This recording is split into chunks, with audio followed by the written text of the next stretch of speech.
このね袖の部分まで入ってる感じがインスタ360の方が広いのが分かると思います。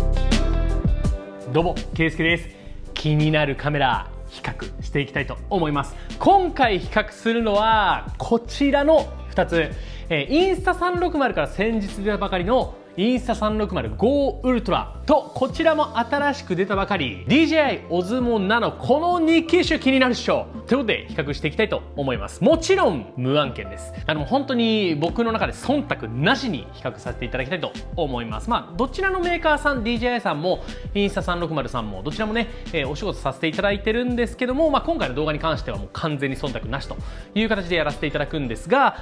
万が一ね来年あたりにあいつ DJI の動画もインスタ360の動画も最近出さねえのという風になったら察してください。この動画でやられたんだなとはい、察してくれればと思います。で、この2つのカメラなんで今回比較するかっていうと、コンセプトがすごく似ているからですね。こちらの Go ウルトラの方も Osmo Nano の方もこういう風にカメラとディスプレイ側が外れるモジュラータイプのカメラになっています。なので用途は結構似ているなっていう風に思います。どっちもね、胸とかにこうアクセサリーみたいなネックレスみたいなのをつけてそこにパチッとはめる形で、使うことができたりします。 POV っていう要は手元のね撮影とかができるというものになっています。でなんですが両方僕使わせていただいたんですけども結構違います。確かにモジュラータイプでカメラが外れるっていう点に関しては同じなんだけども、コンセプトだったりとかどういう用途で使ってねっていうのがおそらく結構違うんだなという印象になりました。なので今回は自分の感想だったりこういう人に向いてるよっていうのも含めて両者どこが違う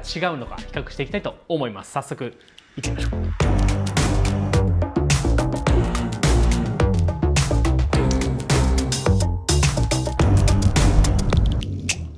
はい、改めまして今回はこちらのインスタ360 Go ウルトラと DJI Osmo Nano の比較でございます。両者ね結構有名なメーカーさんなんで知ってる人も多いかなと思います。インスタ360さんの方は360度カメラですね。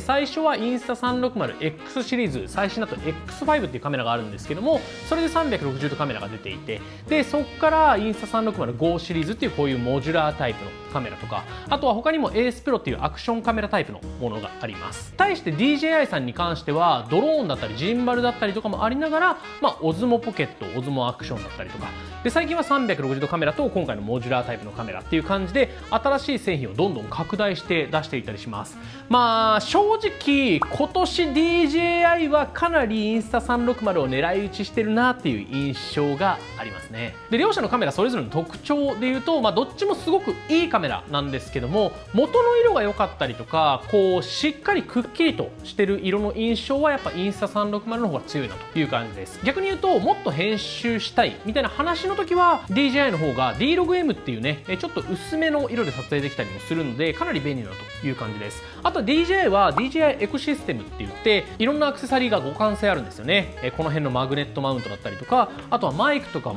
含めて互換性があるので、いろんな DJI 製品を持ってるんであれば DJI の方は結構ね使いやすいのかなと思います。本当に大雑把に言うとそんな感じの違いがあります。ケイスケの動画でまずは両者のスペック見ていきましょう。スペック両者並べておきますと、でまずは Osmo Nano、 今回新しく出た方ですね。こっちの方が優れてるっていうポイントで言うと、今回 Osmo Nano は 4K の 120p の撮影ができます。なので 4K5 倍スローモーションまで撮影できると。でその上で D-Log-M の撮影ができます。なので色編集とかの自由度が高いというものになっていて、プラス内蔵ストレージがあるのも嬉しいですね。もちろんマイクロ SD もさせるんですけども、それ以外に 64GB と 128GB これ選べるんですけども内蔵ストレージがあるという形になっています。に対してインスタ360 Go ウルトラ、こちらのいいところですね。こっちの方のスペックでいいところはシンプルにセンサーです。さっきの Osmo Nano の方が 1.3 分の1インチセンサーなんですけども、こちらの Go ウルトラの方は 1.28 分の1インチセンサー、微妙になんですけどもセンサーが大きいです。あと機能面なんですけども、ポートレートモードっていう肌をちょっとね綺麗に見せるモードとかもあったりします。で色味もねもともと豊富だったりするので、さっき言った通り DJI の方が後から編集するんであれば色の自由度は高いんですけども、対してインスタ360の方は撮る時にもう自分で色を決められるというメリットもあります。僕みたいにゴリゴリと編集したい人は結構ね DJI の方があったりするんですけども、もうそのまま動画撮った素材使いたいぜって人はこっちのねインスタ360の方があったりしますね。ということで外観デザインの違い見ていきましょう。ということで外観の方をチェックしていきます。こちら2機種ですね。でインスタ360 Go ウルトラの方はこういう感じでよいしょポットの中になんかスポッと収まってるタイプのカメラになっています。で、対して DJI Osmo Nano の方は上にねついてる感じですね。で本体の重さで言うとおそらくこっちのねインスタ360の方がちょっと重たいです。測ってみるか。インスタ 360Go ウルトラの方は全体で 161g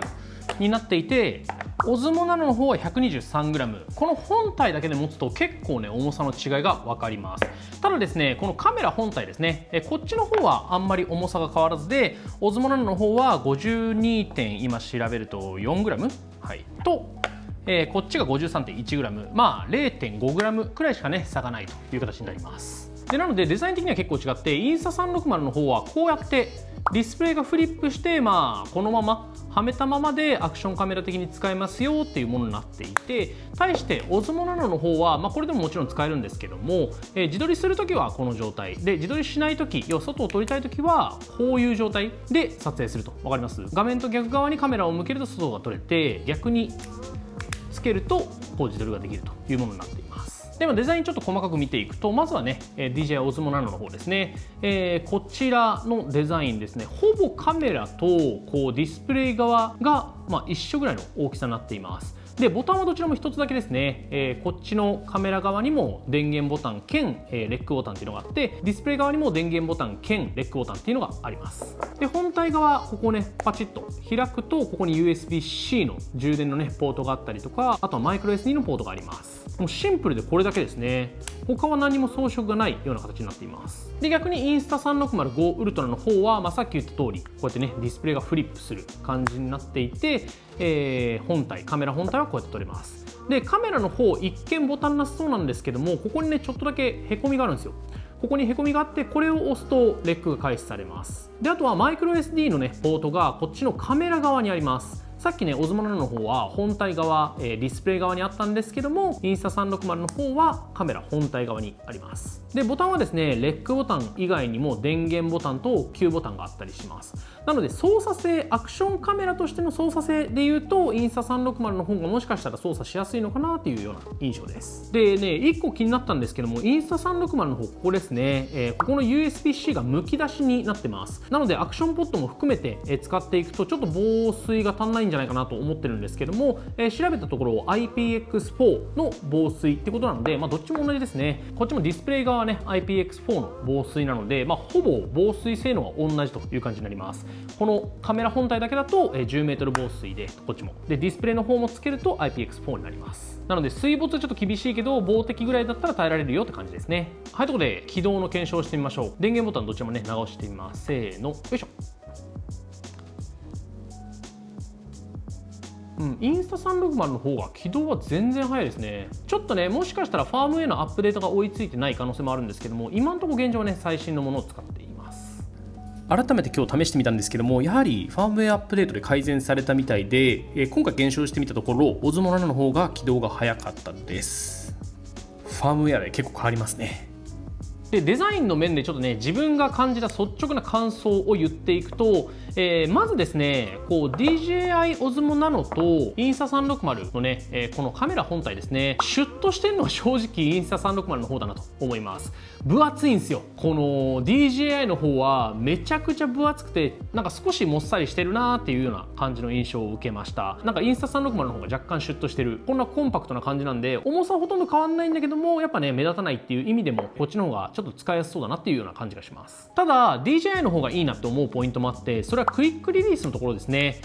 このディスプレイ側にも下にねマグネットのクイックリリースがあるんですけども、もちろんここにもマグネットのクイックリリースがあって、これはですね DJI Osmo Action 5 Pro とか、あとは最近の Osmo 360とか、その辺のカメラと一緒のクイックリリースが使えます。なので今まで Osmo Action 5 Pro とか、Osmo 360使った人からすると結構ですねこのクイックリリースは嬉しいかも。対してインスタ360の方はね、ここのねクイックリリース一応あるんですけども、これがね互換性ないんですよ。インスタ 360Go ウルトラの1個前の機種で Go3S っていうのがあるんですけども、それのこのクイックリリースとも形がちょっと違うので、今までのアクセサリーが使えないという形になります。結構ね、僕インスタ360の製品持ってるんで、そこのアクセサリーが共有できないとあんまねたくさん持っていけないんですよね。インスタ 360X5 と、これ持っていった時になんか互換性がないからいちいち付け替えなきゃいけないのがめんどくさいみたいなのになったりするので、そこのねアクセサリーの互換性がないのはちょっといただけないなという感じです。ただこのねカメラ自体のデザイン面では正直インスタ360の方が優れてるなと思うポイントが結構いっぱいあって、さっきのね、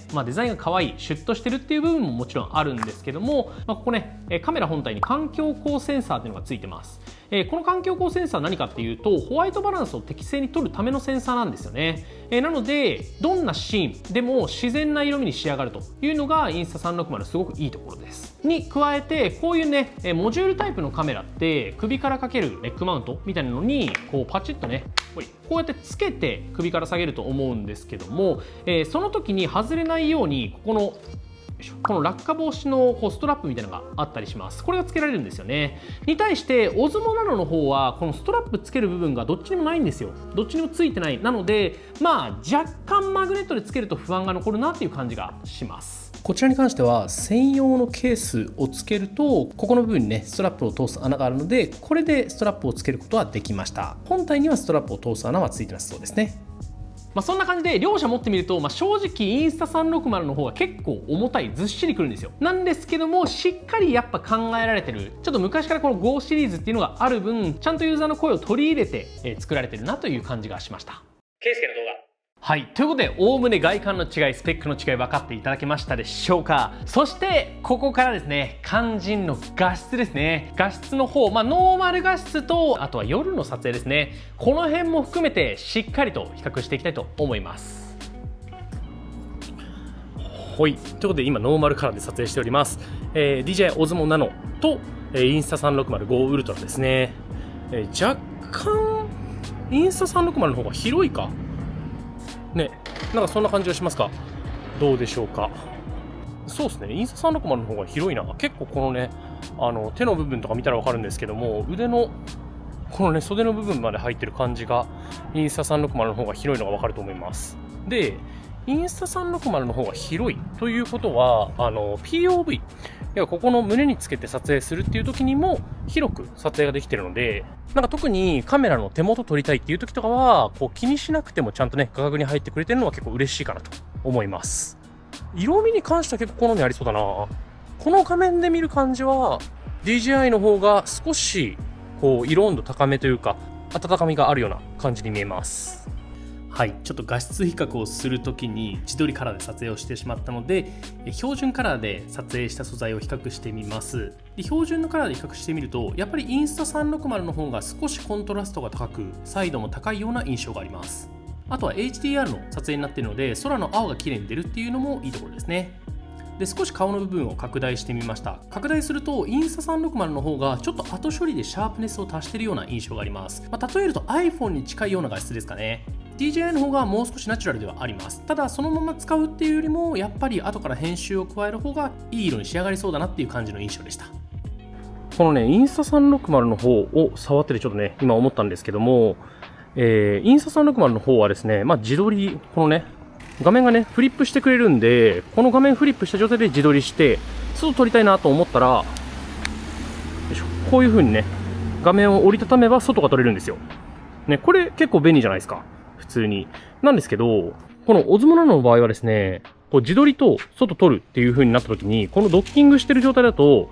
一回ね外さなきゃいけないんですよ。これねちょっとめんどくさいです。カメラ単体ね、この要は上の部分だけで操作するんであればそんなに気にならないかもしれないんですけども、この要はつながった状態、ドッキングされた状態で使おうとするとちょっとね一昔前のアクションカメラみたいな、自撮りができないアクションカメラみたいな操作感になります。はい、夜の撮影もしてみました。 DJI の方はスーパーナイトモード、インスタ360の方はピュアビデオモードで撮影しています。 DJI の方がやや暖色より温かみのあるイメージで撮影ができていると思います。対してインスタ360の方はすっきりした絵の印象ですね。で拡大して見てみるとインスタ360の方がちょっとだけ映像がすっきり綺麗に見えます。ちょっとしたブラーとかそういう部分はインスタ360の方がうまく処理できているのかなというふうに思いました。はい、お次ですね、画質の方を見ていただいたと思うんで、音の方もぜひね聞いてほしいなと思います。今ね、両方隣に並べて撮影をしておりますが、音声の方はいかがでしょうか。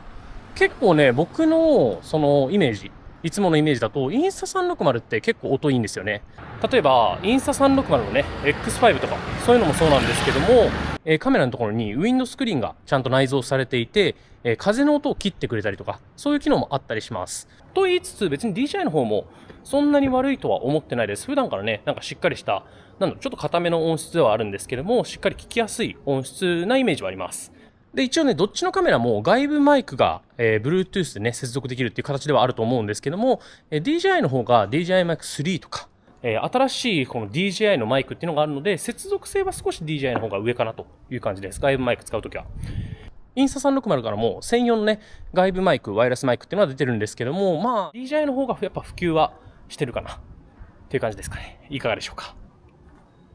ケイスケの動画。はい。ということで比較させていただきました。いかがでしょうか。画質の方とか音質とか見ていただいてみんなどう感じたでしょうか。ぜひその辺ね、皆さんの感想もコメントでね、欲しいなと思っております。で、まあ僕のちょっと総括ですね。今まで全部こうスペックだったりデザインだったり、あとは画質みたいな部分も比較して、僕がどう感じたか、どういう人にどっちがおすすめかっていう話をしていくと、まあカメラ単体で見ると正直インスタ360 ウルトラの方がちょっと使いやすいんじゃないかなと思っています。まあ画質面でも特にいじらなくても元からねそこそこいい画質で撮れてるぜっていうところは結構いいなと思ったりしてます。まあ、ただ僕がどっち使うんだって言われた時に結構 DJI を使いたい気持ちもあります。これなんでかっていうと、旅行に行く時に僕は結構いろんなカメラアイテム持ってくんですよね。それこそこのね Osmo Nano を持ってくのと一緒に、Osmo Action 5 Pro とか Osmo Pocket とかそういう DJI 製品他のも持っていくと思います。そういった時のアクセサリーの互換性、それが DJI の方がいいんですよねっていうのと、あとはやっぱ D-Log-M 撮影ができるっていうポイントとかは結構僕にぴったりだなと思ったりしているんで、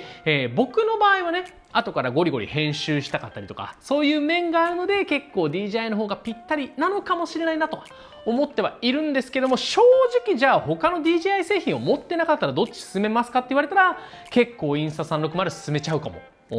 あとはそれこそ僕みたいに手元の撮影に使いたい POV で使いたいよとか日常で胸につけて使いたいよって場合は僕はね DJI の方が色編集ができる分やりやすいなと思ってます。他のカメラと色合わせがしやすかったりとかするのも DJI だなっていう風に思ってるんで、そういう場合には結構 DJI をおすすめするかも。に対してちょっと特殊な使い方をしたい、例えば、激しい自転車とかロードバイクとかそういったシーンで使いたい、そういう時にねこのストラップがないとさ落ちちゃうかもしれないじゃんね、心配とかもあると思うんで、そういった激しい音で使うとかっていう場合はインスタ360の方が使いやすいのかなと思いますし、あとはさっき言った通り編集したくない人ですね、なるべく色編集したくないよっていう人は、こっちのインスタ360の方がいいのかなと思います。ただですね、インスタ360 Go ウルトラの1個だけ致命的な部分が僕前から言ってるんですけども、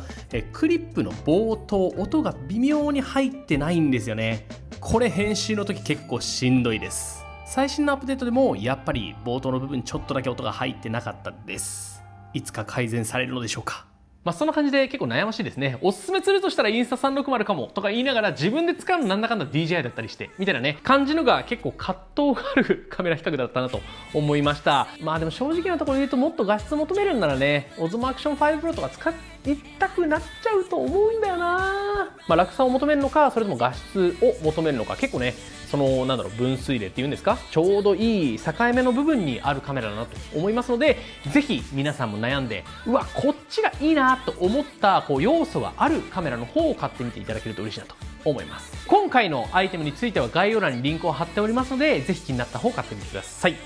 今回の動画はこの辺にしたいと思います。今回の動画がいいと思ってくれた方は高評価ボタン、チャンネル登録もぜひよろしくお願いします。それではまた次の動画でお会いしましょう。バイバーイ。